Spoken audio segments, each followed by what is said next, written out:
Hi అండి. Welcome to అబిన్ఫో.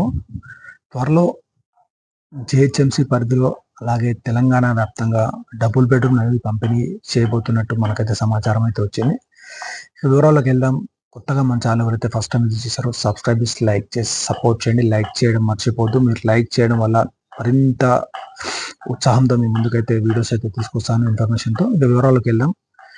ఏదైతే కాంగ్రెస్ ప్రభుత్వం ఇందిరమ్మ హౌసింగ్ స్కీమ్ లాంచ్ చేసిందో ఈ ఆల్రెడీ అప్లికేషన్ అనేది స్టార్ట్ కూడా అయింది. అయితే ఇంకా నెల రోజుల్లోపు ఈ బెనిఫిషియరీ లిస్ట్ అయితే రాబోతుంది. అయితే దీనికంటే ముందే సంక్రాంతి లోపు ఏవైతే నిరుపయోగంగా ఉన్న డబుల్ బెడ్రూమ్లు ఉన్నాయో వీటిని అందుబాటులోకి తీసుకొచ్చి ఎవరైతే ఎదురు చూస్తున్నారో వారికైతే ఈ ఇండ్లు అయితే కేటాయించాలని చెప్పేసి కాంగ్రెస్ ప్రభుత్వం అయితే భావిస్తుంది. ఇక్కడ మేము చూసుకున్నట్లయితే ఈ కాంగ్రెస్ ప్రభుత్వం ఫస్ట్ ఫేజ్ లో ఇందిరమ్మ ఇండ్లని స్థలం ఉన్న వారికి కేటాయిస్తామని చెప్పడంతో చాలా మంది అయితే నిరుత్సాహపడుతున్నారు. ఎందుకంటే కొంతమందికి ఇల్లు కట్టుకోవడానికి కూడా స్థలం లేదు. చాలా రోజుల నుంచి వాళ్ళు రెంట్కే ఉంటున్నారు.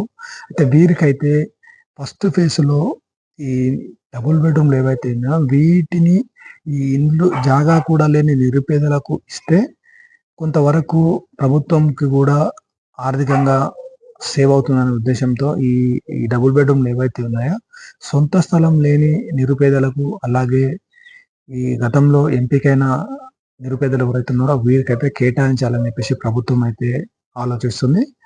అలాగే ఫస్ట్ ఫేజ్ ఏదైతే ఇందిరమ్మ ఇండ్లు ఉన్నాయో స్థలం ఉన్న వారికి కట్టుకోవడానికి స్థలం ఉంటే వారికైతే 5 లక్షలు ఇవ్వబోతుంది. దీనికి సంబంధించి కూడా నేను క్లారిటీగా వీడియో అయితే చేశాను. అప్లికేషన్ విధానం ఎలా చేస్తారు, ఎలా సెలక్షన్ ప్రాసెస్ ఉంటుందో ఒక వీడియో ఉంది, చూడండి.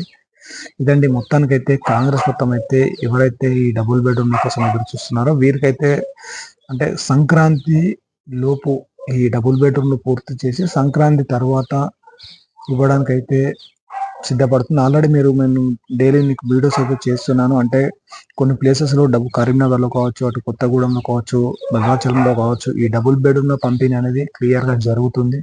ఆల్రెడీ దాని గురించి కూడా మీకు డైలీ న్యూస్ అనేది నేను తీసుకొస్తున్నాను. ఎందుకంటే మన ఫ్యాక్ట్ ఏదైతే ఉందో దాని గురించి మాత్రమే మన ఛానల్ ద్వారా మీకు చెప్పే ప్రయత్నం అయితే చేస్తాను. ఎందుకంటే మన సబ్స్క్రైబర్స్ ఎవరైతే ఉన్నారో వీరు జెన్యున్గా మన ఫాలో చేస్తుంటారు కాబట్టి వీరికి ఎలాంటి ఫేక్ న్యూస్ అనేది నేను చెప్పొద్దు అనే ఉద్దేశంతో మీకు డైలీ న్యూస్ పేపర్స్ కావచ్చు, అలాగే ప్రింట్ మీడియా కావచ్చు, ఎలక్ట్రానిక్ మీడియా కావచ్చు, అలాగే మనకు అధికారుల నుంచి వస్తున్న సమాధానం కావచ్చు, వీటన్నింటిని బేస్ చేసుకొని మీకైతే మంచి విషయం అయితే మీ ముందుకైతే ఎప్పటికప్పుడు నేను తీసుకొస్తుంటాను.